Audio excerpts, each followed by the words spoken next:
The House of Mystery presents Inside Writing, the radio show where authors discuss their writing process in all genres. Now we have Mark Shaw, author, and he's the one that wrote the book. Thank you for being on the show. Thank you. Welcome. Yes, thank you. Thank you very much. Now, Mark, it's good to have you here. What brought you to write this book, first of all? Like, what led you to Dorothy? Yeah. Well, and probably like a lot of your listeners out there who remember her from What's My Line, CBS show on Sunday nights for 15 years or so. 20 million people watched that show. Some people call it an intelligent game show. They guessed people's occupations, and Dorothy was a featured panelist on that show, along with Arlene Francis and Bennett Cerf, who co-founded Random House. John Daly was the host. That's how I remembered her. And so I was rather shocked, frankly, when this was the third book in kind of a trilogy about the JFK assassination, and I never intended to write this book because I didn't know about a certain part of Kilgallen's life. But while I was researching a book about Melvin Belli, who I practiced law with a little bit in the 1980s in San Francisco, I was talking to people that would tell me about Belli and so on and so forth, and there was a doctor in San Diego I interviewed, and we were going along, and then he said, Belli knew Dorothy Kilgallen. And I said, well, from What's My Line? He said, oh, no, Mark, there was another side to her. She was this crack investigative reporter who covered the Dr. Sam Shepard case that became the Fugitive film. She covered the Lindbergh baby kidnapping case, and she covered the Jack Ruby trial. And I said, well, I didn't know that. And he said, yeah, it's interesting, Mark. When she died, I was talking to Mel, and he said, my gosh, she said, that's sad. They've killed Dorothy. Now they'll go after Ruby. They've killed Dorothy. Now they'll go after Ruby. Well, that raised a red flag for me, and I wondered what that was all about. But I didn't write about it too much in that book. Then I wrote a second book about following. Belli had an affection for the Mafia. One of his main clients was Mickey Cohen. I wondered about his representation of Jack Ruby. The next book was called The Poisoned Patriarch. I took that back to Joe Kennedy's double cross of the Mafia that we can talk about. And so I was done, but I couldn't get that quote out of my mind. And so I started to look into Dorothy's story. It's amazing how the simplest little thing can send you in a completely different direction, isn't it?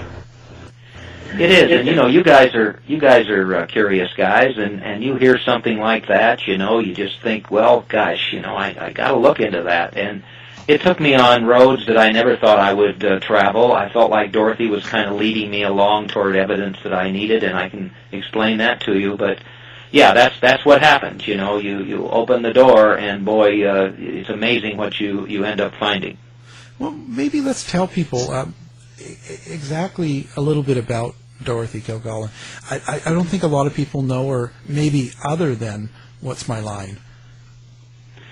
Yeah, and what's been most interesting about the book, it's been amazing, or in some ways, out 2 months and in its fifth printing, and 100 and some reviews up on Amazon. In fact, Amazon's run out of books again, and so people can't get it right away. There is the Kindle and the audio book, but people have been fascinated to learn about a side of Dorothy Kilgallen that they never knew about, because they had this image of her.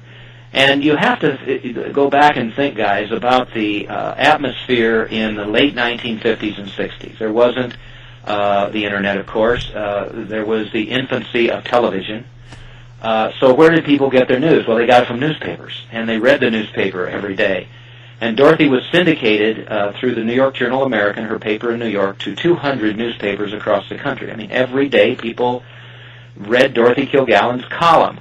And then she was the crack investigative reporter that I talked about. She had a radio show every morning in New York City for 2 hours with her husband. And all this time, she raised 3 kids. I mean, a remarkable woman, unparalleled in the history of media. Oprah, Diane Sawyer, they couldn't touch her. And so people respected Dorothy. She had an affection for the truth. and she was bigger than life back then. As I said, the New York Post called her the most powerful female voice in America. Ernest Hemingway said she was the greatest female writer in the world. So she was at the top of her game then, and these days what's fascinating is that What's My Line reruns are all over the Internet, and so many young people have written me who've read the book and are inspired in some ways by what Dorothy was able to accomplish, especially young women and especially young women journalists. Yeah, I was pretty impressed by her resume. So what are some of the biggest stories she did? Do you think what would have been the biggest stories before Jack Ruby? Well, before Jack Ruby, I think would be Dr. Sam Shepard, and that's the one that most people would be familiar with. It's a great photograph up on, I want to mention the site, the Dorothy Kilgallen Story.org. We have a book site that I'll mention, but the Dorothy Kilgallen Story.org is packed with Dorothy. Photographs, quotes, all of her columns and articles, and all of these videotaped interviews that I can talk about in a little bit that are primary sources of what was happening in Dorothy's life. But there's one photograph there where she's standing in the courtroom at the Dr. Sam Shepard case, and all the reporters are hovered around her. I mean, she was the celebrity then. Judges would call her in to get an autograph before the trial happened. And, it was interesting. You talk about the power that she had. People may remember Dr. Sam Shepard was actually convicted of killing his wife in a sensational type of a murder case. And Dorothy was able, during the trial, she met the judge, and when she walked into his chambers, he said, "What are you doing here?" And she said, "Well, this is a perfect case for me to cover. It has sex, it has violence, it has all this." And he said, "Well, Dorothy, the guy's guilty as hell." And she said, "Well, I'm still going to cover the case." Well, she got that comment, and then Shepard was convicted.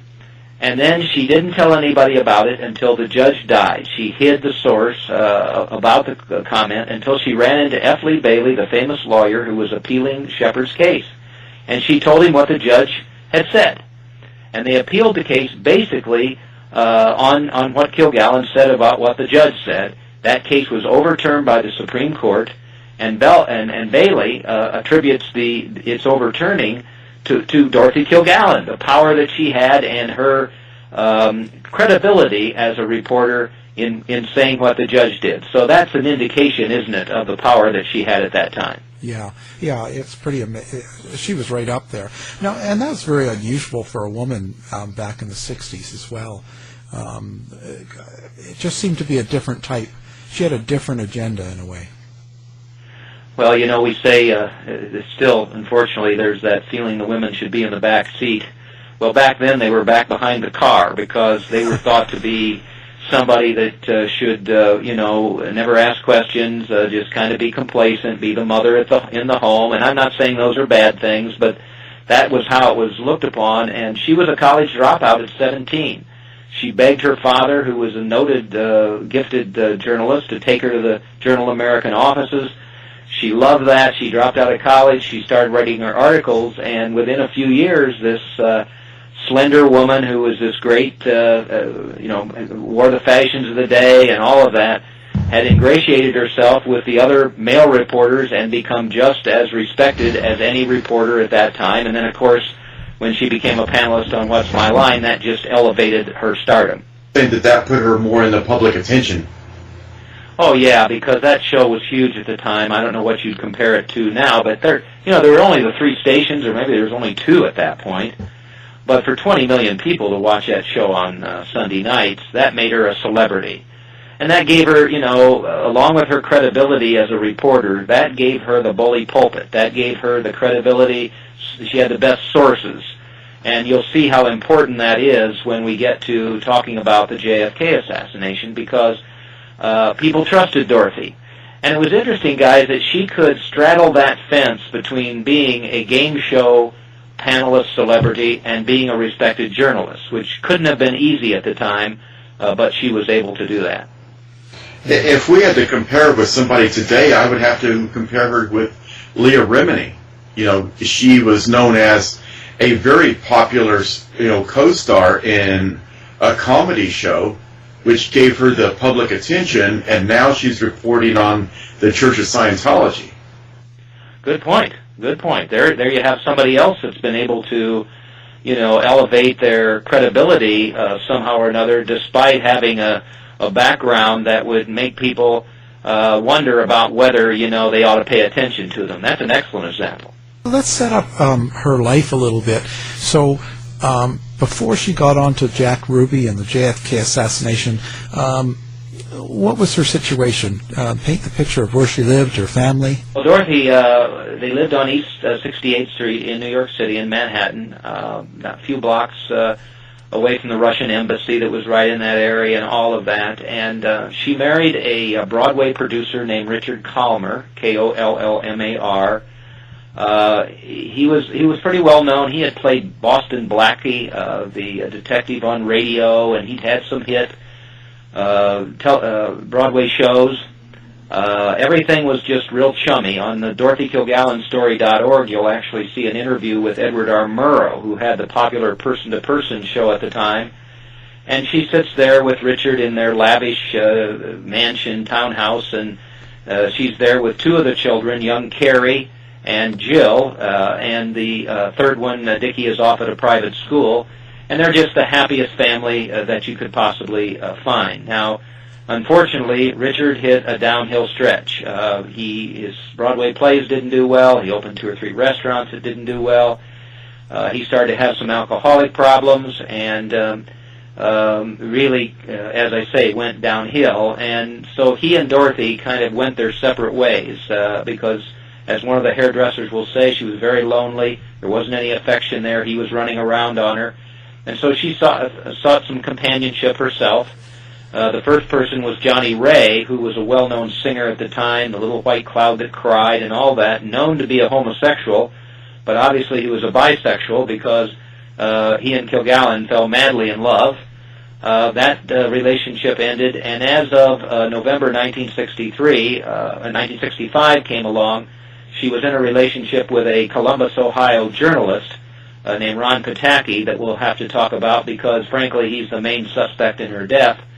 So that kind of fills you in. There was some problems in the marriage, and unfortunately, 2 to 3 years after Dorothy died, Richard died as well, and the official cause was said to be a stroke, but most people believe that he committed suicide. So it was a tough time for the kids, and they don't have a lot of great memories of the last years of their parents' life, although now, with Dorothy's story being told, I think they'll be much more proud of their mother than they ever could have been before. Now, her relationship with Johnny Ray, she even, we were talking about her power, and just as a person in the 60s with newspapers, but she had she helped him get off because he was actually arrested. That was before it was legal to be homosexual. Yeah, and you have to ask yourself, here was a famous celebrity like her, and you would think that in that day and age when homosexuality was a no-no, wasn't even talked about or anything, she got away with it. She went around with him in the Broadway scene and in restaurants, and they were seen drinking together and having a wonderful, wonderful time.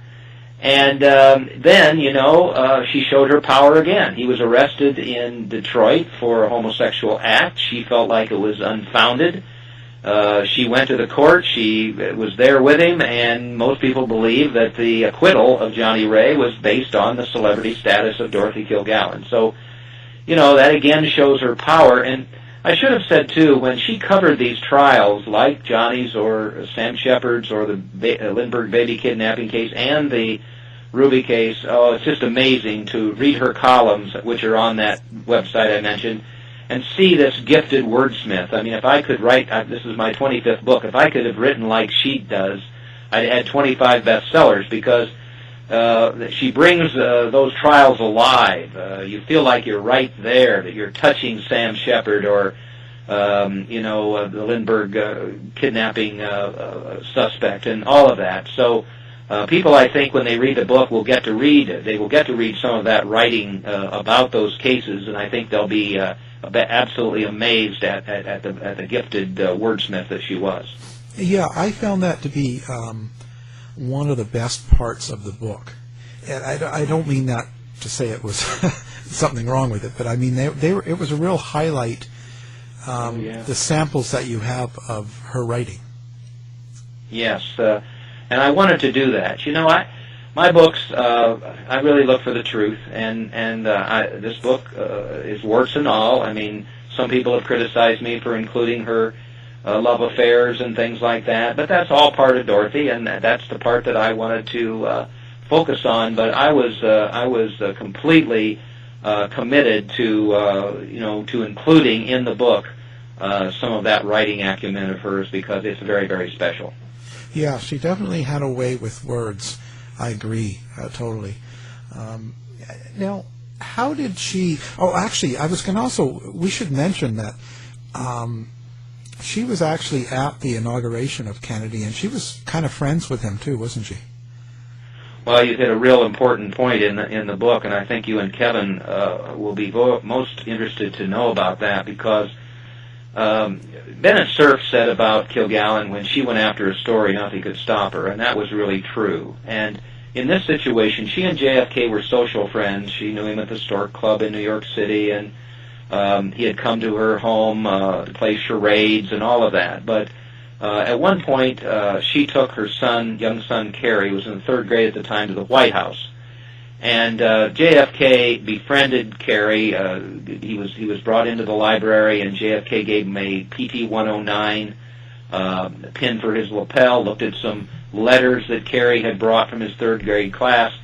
And so when JFK died, I won't have the exact quote, but she wrote something in her column like, what I remember is a tall man stooping over a young boy looking at his grade 3 class letters. That's the man that was assassinated in Dallas. And she took that personally, and that's what really launched this 18-month investigation that she had to find the truth out about what happened to her friend, the president. Yeah, it was pretty intriguing. She actually went to Dallas and looked around and went to Jack Ruby's trial, didn't she? Yeah, and Dorothy right away, I think, was, as you'll read from the columns that are on that website, the DorothyKilgallenStory.org, you'll see that right away she was dubious of this Oswald alone theory. The first column she wrote was Oswald file must not close, and she went from there. She figured out right away that Oswald was a dead end. There was so much information about him conflicting and everything else that he wasn't the real key to finding out what happened. The real key was Jack Ruby. And so on the website you'll see that she ingratiated herself with the defense of Melvin Belli and Joe Tannehill. There's a video of her sitting right there with Belli and Tannehill at a press conference that they had. And then you'll see a video of Tannehill talking about her interview with Jack Ruby, how that happened, what Ruby thought of her, and where the interview took place, and whether it was a serious interview and all of that. So right away, that's where she was headed, and we don't know exactly what Ruby told her, but we do know where she headed right after she not only interviewed Ruby, but also exposed his Warren Commission testimony before it was supposed to be released. She didn't head for Washington, D.C., where the government was and the CIA and all that. She didn't go to Dallas where LBJ was. She didn't go to do any of that. She went to New Orleans, and that's where she was trying to track down evidence about Carlos Marcello, who was one of the mafioso who hated the Kennedys most. And so we know that all about her, and then we can kind of trace the steps up to when she died in 1965. Yeah, that was. I just think that was pretty amazing, actually, being able to interview Ruby. That was a feat as well. Well, again, you have to think of her stature, and Ruby, just had a lot of respect for her, and for whatever reason, then Tannehill set it up, and they were able to talk, and so that was a real feather in her cap, as you can imagine, at that particular time. And then when she just exploded on the front page of her newspaper, Ruby's testimony before the Warren Commission, you have to think that was probably like the exposure of the Nixon tapes or other kind of things that could have happened in terms of exposing government secrets and things like that, because she was able to do that. And that's really when it became more of a dangerous situation for her, because there were those who did not want her to expose the truth. And that's what Dorothy was going to do. It seemed like, to me, that there were other people, too, like Hoover, and they sort of wanted to go with Oswald as the lone killer right away, even before the Warren Commission. Oh, you just, you can't emphasize that enough. I've come to respect J. Edgar Hoover and despise him at the same time, because he was a smart guy. When JFK was killed, there's two ways to go. One, it can possibly be a conspiracy, which means that Hoover is complicit. He's somebody who should have stopped that with his FBI and all of that kind of thing, and so he can have some responsibility. Or you go with just shouting to the world that it's this guy, this nut, who killed the president, and if that's the case, then you don't have any responsibility at all, because nobody could stop that. Well, of course, he was smart enough to know you go with the nut, and that was Lee Harvey Oswald. And so right from the beginning, he was shouting this to the world, and frankly, everybody was buying it. And he then railroaded the Warren Commission, and so everybody was looking in the wrong direction. They all looked at Oswald, and they didn't look in Ruby's direction. And that's where Dorothy differed from all of these other reporters, because she focused in on Ruby. And so, as you can imagine, that made her an enemy of Hoover. In the book, it's kind of set up as a true crime murder mystery. He's one of the suspects that I believe could have ended Kilgallen's life, and readers can make up their mind as to whether that's true or not. Well, if I can kind of jump in to the conspiracy puddle for just a moment, we had so many conspiracies going on at the time. For example, you had the Manchurian Candidate, which they believed that Jack Ruby may have been. Did she ever get involved in that type of conspiracy? Well, Kevin, there's been so much speculation out there, and I'm really careful to only use primary sources, people who were there, who can say what happened and all of that, and that's what a lot of these videos and other things we have in the book are there. No, I don't think Dorothy would have gone that direction. She was doing what I used to do as a former criminal defense lawyer. She was looking at motive. And I think that she discovered, first of all, that Belli's defense of Ruby was tainted. This insanity defense that he projected, not letting Ruby testify, she wondered about that. She knew about his mafia affiliations with Mickey Cohen and all these other guys, so she questioned that. Then she got into Ruby, and she thought to herself, well, wait a minute, what's the motive for Ruby killing Oswald? And she had to say to herself, look, that guy had to be silenced. This is just like a mafia hit. I mean, somebody shoots somebody, and I think Oswald was probably part of this, but then he's a loose cannon. He's a loose screw who can talk about who ordered him to do that, or who recruited him to do that. So you bring in Ruby. And then Ruby could also be somebody who could talk about this too much, so you bring in Belli, and you basically just silence Ruby by not letting him testify and making him look crazy and everything. And then that buttons up everything. Well, who has the most to gain from that? Whoever masterminded the JFK assassination. And from whatever she learned from Ruby and her own sources that she had, which were the best at the time, she honed in then on Carlos Marcello, and that's why she went to New Orleans, because, as I said, Marcello, was back against the wall. They had deported him once. They were going to deport him again, as November 63 came up. He was in a New Orleans courtroom defending himself against a racketeering charge. Well, he couldn't let that happen. He couldn't let Dorothy go ahead, in my opinion, with writing this book and exposing his involvement in the JFK assassination. So he was the one with the motive who had to first of all say, I got to get rid of Jack Kennedy so Bobby Kennedy is powerless, and that's what he did. And then he decided, I can't let Dorothy Kilgallen expose me as being involved in the JFK assassination. I'm going to have to get rid of her, and I'll tell you how I think that happened in terms of silencing Kilgallen. I have to say, she had more than just the one enemy sort of thing. Like, she also had fights with Frank Sinatra. She had her list of enemies. So how do you narrow down on which one you think it is? Well, the way I did it was, again, to you first look at motive, and then you look at the plausibility of what happened. I've tried, when I've talked about the JFK assassination in these 3 books, I've tried to be very logical, so there aren't very many layers of what happened. Joe Kennedy double-crosses the Mafia. Joe Kennedy orders JFK to appoint Bobby. Bobby goes after Marcello and the other people. Well, it doesn't take a brain surgeon to figure out that you've got to get rid of, you've got to make Bobby Kennedy powerless, and so I think that is very logical in terms of what happened there. And then you look at the Kilgallen situation, and it just fits in there. I mean, Kilgallen was 52 years old when she died. JFK was 46. In my opinion, these 2 deaths are completely connected. The mysteries of both of them are connected. And so the thing to do is to use some just common sense logic and say to yourself, hey, what's plausible here? And not go astray too far, as many people have done. As many JFK books have been written, many of them, most of them, there's only one, I think, that even mentions Dorothy Kilgallen. And then you narrow down the sources, the suspects. Yes, she and Frank Sinatra hated each other. She wrote some scathing columns about his girlfriends being floozies and all this other kind of stuff.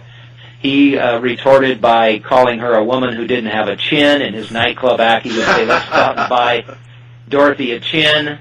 Then she wrote another scathing article, so he sent a fake tombstone to her office. They did not like each other. He called her J. Edgar too, didn't he? Wow. Yeah.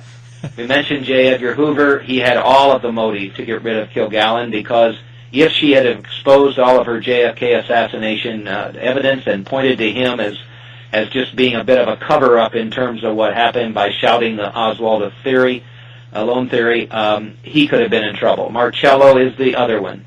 I also bring into the equation Dorothy's husband, because of their marital problems and her not being able to trust him, even though he knew some about the assassinations. And then the 5th one, as I say, is this Ron Pataki, the journalist who I believe was implicated in her death as well. So those are the logical suspects. I present the evidence against them. I present the forensic evidence that points to Kilgallen being killed, and then people can make up their own mind as to what they think happened. So let's talk about that last night that she was alive. Exactly how did it go down? Dorothy, we first hear first watch Mark Sinclair talk about getting her ready for that What's My Line program on November the 7th. He finds some fake flowers in the lobby. He brings them up. He puts them in a hairpiece for Dorothy. He gets her makeup and eyelashes ready. She's going to wear this flowing gown, which she was famous for when she was on the show. And then Sinclair leaves, and then we see her pop up on What's My Line. Sinclair notices she's not wearing the snazzy dress anymore. She's wearing kind of a date-type dress. She's on that program. She's sharp. She guesses the occupation of a woman who sells dynamite, who will come into play in a little bit. Oh, wow.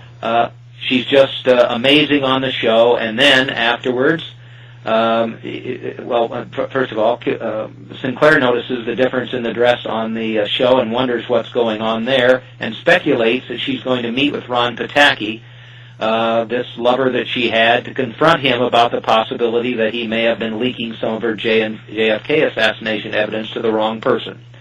She goes with this producer, Bob Bach, to a P.J. Clark's tavern in New York City. We then know that she leaves there and goes to the Regency Hotel bar, which is about 6 blocks away from where she lives. Catherine Stone, who was the woman who sold dynamite, contested on the show, sees her in the corner with a mystery-type man. She can't tell who he is. They're right together, and they're talking very seriously. Our opinion is, based on the interviews with Pataki and some incriminating evidence against him, that he is the man that was there. What we know then is that she was seen there about 2 o'clock in the morning. We don't know how she got back to her townhouse, but the next morning at 9 o'clock, Mark Sinclair, in a very shocking videotaped interview, talks about finding her body, as I said, in the bedroom that she never slept in. I believe in the book I've proven that there's no question that it wasn't suicide, it wasn't accidental death, as the medical examiner concluded, but murder, and the murder weapon was barbiturates. The autopsy report said there was one. My forensic evidence through primary sources that were around at that time is that there were 3 in her system. And based on that, accidental death and suicide go out the window. And there's no question in my mind that Dorothy was, in fact, the reporter who knew too much, and that she was murdered. So the official cause of death would have been drug overdose. Yeah, and let me just ask you this, you guys. You're logical fellows, smart guys. If you read a conclusion about a person's death and it said this: a combination of barbiturates and alcohol, and then a colon, circumstances undetermined, wouldn't you want to investigate what the heck they meant by circumstances undetermined? Well, of course you would. Right. And yet, that didn't happen. And the reason that it didn't happen is because I believe the connection between Marcello, the gangster Frank Costello in New York, who was his best friend, Pataki being involved, and then, as I said, the Brooklyn DA's, Brooklyn Medical Examiner's office coming into this, a mafia-controlled office. It all just came together. No investigation. People bought the story. Nobody stood up for Kilgallen, her family, her friends, her colleagues on What's My Line. Journalists, nobody. They just thought themselves, well, you know, this must be what happened, and the case was closed, and that was it until now. I want to bring that up, too. You mentioned the Brooklyn. Now, she died in Manhattan, so it wasn't really the medical examiner that should have been examined. Exactly. Yeah. You're being way too smart about this, Al, I'm telling you, because, and Kevin, you realize, too, I mean, it made no sense whatsoever unless it was meant to be, unless it was directed, unless it was part of this whole scheme to silence Kilgallen, and then case closed. Nobody's going to ask any questions. And as I say, the killer's won here because Kilgallen's file disappeared. She's disappeared for 50 years. She's not even close to being included in any of the JFK assassination books, even though she's the most credible reporter who ever covered them. So they all won. The worst form of censorship, but by golly, through, I hope what I've been able to uncover about her, the research and the truth about what happened to Dorothy, and now this investigation by the DA, we're gonna find out what really happened back then. And I want to talk about Bennett Cerf. Now, he was on the What's My Line show as well, but he was actually the co-founder of Random Books, right? Random House, yeah. Random House, and he's the one that hired her to write the book about the JFK assassination. You know, he believed after she died that something was wrong, but I think they just didn't. Maybe they were scared because they knew powerful forces had gotten to Dorothy, and if they could get to Dorothy, they could get to her. The hairdressers talk about how scared they were. I just talked to a gentleman this morning who I'm going to be interviewed with on Thursday in New York City. He was telling me, he's a criminal defense lawyer. He told me he had a great friend that was worked with Dorothy, and that guy thought that she was murdered. And he said, "Well, you know, why don't you go to the police?" And the guy said, "You got to be crazy. I'm not going to get killed myself." And so there was a lot of people that were very scared about what happened. Now, Bennett Cerf should have not been one of those, but he didn't question the death. He was just one of those people who thought, well, you know, I guess Dorothy overdosed and drank too much, and so that's that. And that's really unfortunate that nobody stood up for her. Well, was she on prescriptions from the doctor? Was she taking some sort of medication or something, and was she known as a drinker then? No, you know, there's really no evidence that she had any kind of alcoholic problem. That was her husband's problem. She had a prescription for Seconal. They found an empty bottle of pills by her bed, but when they talked to the pharmacist, he told her that had been about 30 days earlier she got them, so apparently they were almost gone. Yeah. What they found, though, I don't want to give it away too much because I want people to make up their own mind in the book, but you will see evidence of 2 more barbiturates that were found in her system by some toxicologists at the medical examiner's office in Brooklyn. 2 years later, they had been able to save some of her bodily fluids, and they were so scared that they didn't let anybody know about that. So there was a cover-up in 63, or 65, a cover-up in 67, and nothing was done about it. But she did have that prescription, and for whatever reason, at that time at least, they thought that that might be the cause of death. But later on, it was proven that she had more barbiturates in her system, and there's a very unique aspect of that I'll leave for the readers so that they can make up their own mind as to why I believe there's no question at all, no question, that she was murdered. Well, you said something very key just now that I kind of honed in on. 65, and then you mentioned 67. Was there a reason to reopen the case in 67? No, not at all. Again, in the book, I pride myself on primary sources, and I was able to track down Chris Broach, who was the son of John Broach, who was a toxicologist at the New York Medical Office in Brooklyn. And he said that there was another doctor there that his father worked with, Chris did, and it was Dr. Umberger, Charles Umberger, and Umberger was one of these guys who kept bodily fluids, believing that maybe the technology would get better where they could do better testing. So 2, I think it is, or 3 years later, they had kept this, and John Broach did some tests and found the evidence of these 3 barbiturates in her system. And it's most interesting because one other physician who was there at the time was Dr. Michael Baden, who became famous, for the the Jackson murder, the Jackson suicide, Jackson death, and many others. And they all concluded at that time that there was no question that Kilgallen's death was a homicide. And though the problem was that, again, they were all scared to bring that evidence forward, and it got suppressed. And so nobody knew about it until many, many years later. Chris Broach says that John Broach told him, too, at times they were asked to falsify autopsies. They were asked to manipulate evidence. They had trouble figuring out what dead body was what dead body. It was a mess in that office, and that led to all of the confusion and then the, I think, cover-up by the medical examiner's office. Well, that leads to the obvious question. Who was doing the asking, and who was doing the threatening? Yeah, I think what you do, again, is you watch the thread here. You watch the thread from Belli to Ruby, from Ruby to Kilgallen, Kilgallen then in New Orleans to Marcello. And if people feel like I'm right about Marcello probably being the main suspect, then you look at Ron Pataki's, he had some contacts with mafioso. He had kind of a violent background. So you could see then Marcello finding somebody like Pataki who could get into Kilgallen's inner circle and find out what she was investigating and what her conclusions were. And then you have Marcello using his best friend Frank Costello, the gangster, the Don of New York City. And, it's not hard to believe that at some particular point that Marcello decided to put the hit on Kilgallen.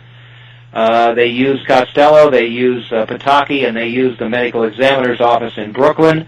Kilgallen's drink, either at the Regency Hotel or at home, is spiked with these barbiturates.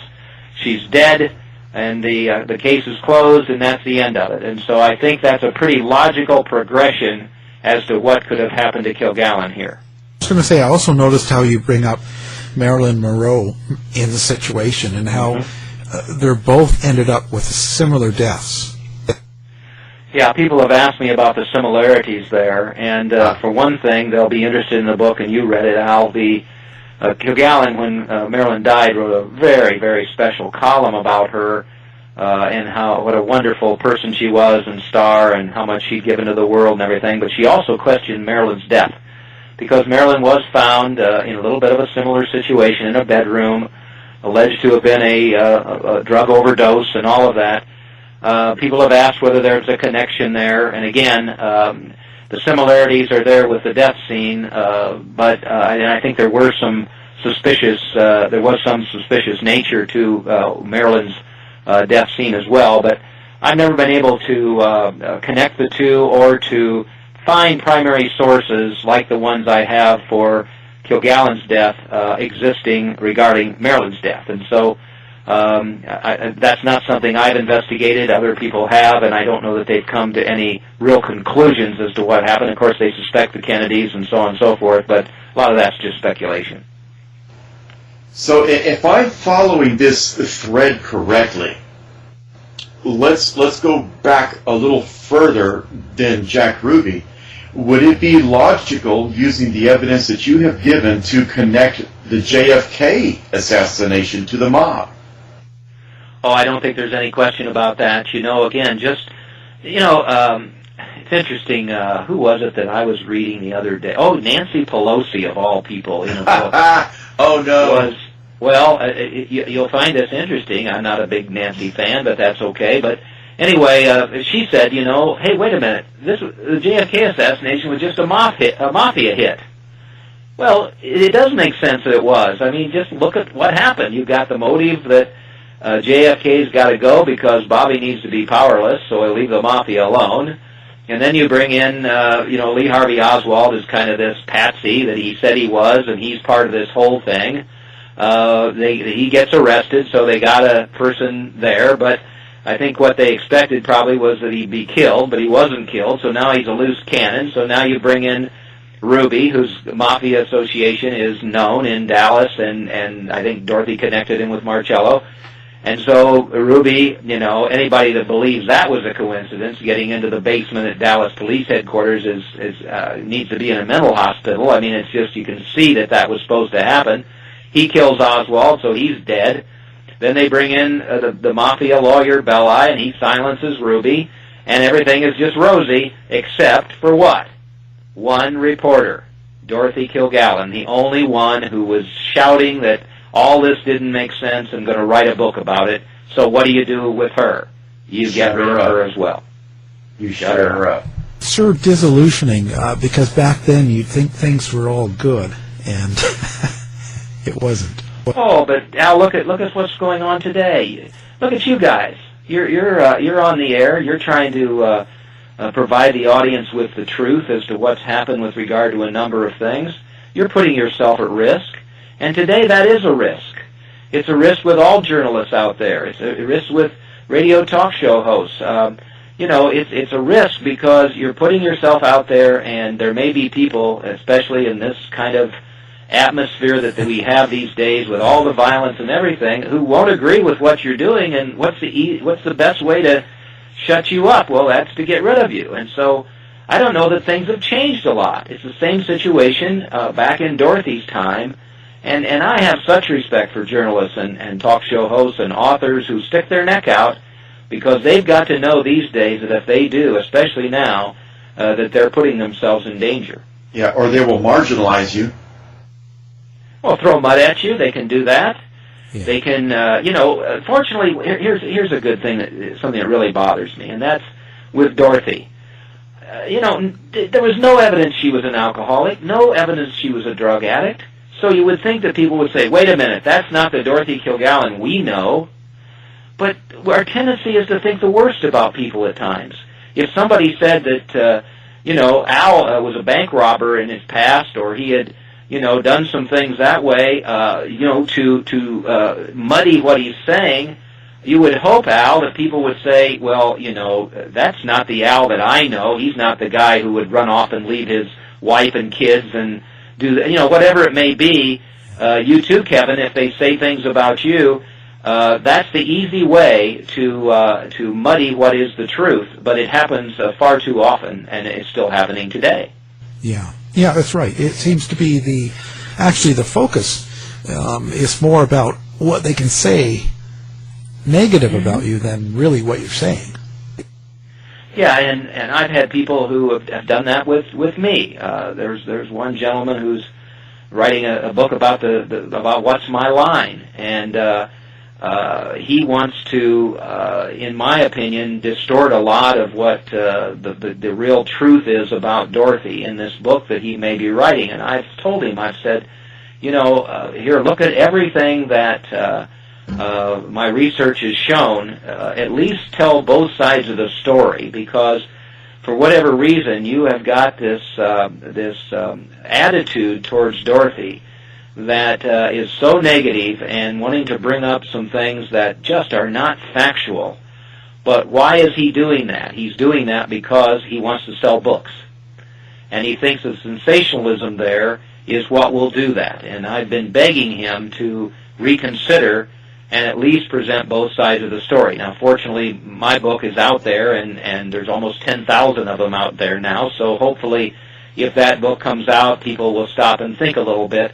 But this is what happens, and there are those people who think I should have left this alone, I shouldn't have gotten into Dorothy's story, and have asked whether I've been threatened and things like that. Well, I don't like to get into that, but that's going to happen any time that you're trying to tell the truth about something. Oh, yeah. Well, what is the threat today? I mean, if people are warning you to stay away from this story, don't get into this, what is the threat today? I mean, it's 2017.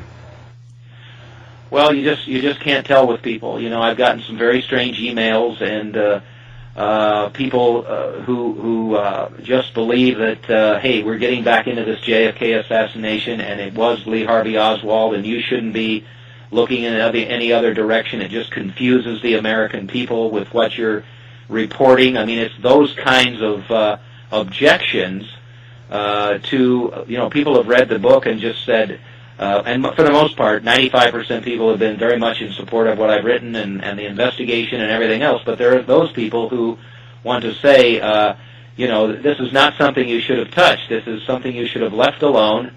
And you're just, you know, you're wrong about these things, and you're confusing people about what happened with the JFK assassination. It was Lee Harvey Oswald, and that's the end of it. Stop what you're doing.